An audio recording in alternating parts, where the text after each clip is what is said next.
Albatross.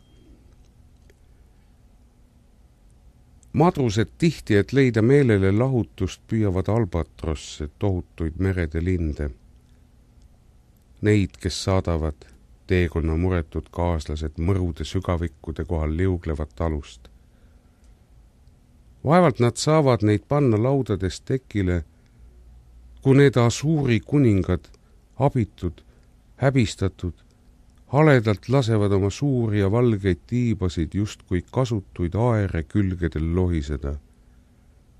See rändaja tiivuline, äkki nii lötsis ja kohmakas, tema enne nii ilus kui koomiline ja kole. Üks tema nokkasel oma piibutobiga osatab, teine liibates ahvib vigast, kes äsja veel lendas. Poeetki sarnaneb sellele pilvede vürstile, kes tormis on kodus ja naerdes hamburit pilkab. Maapinnal pagenduses, keset sõimu ja huilgamist, tema hiiglase tiivad on talle käimisel tüliks.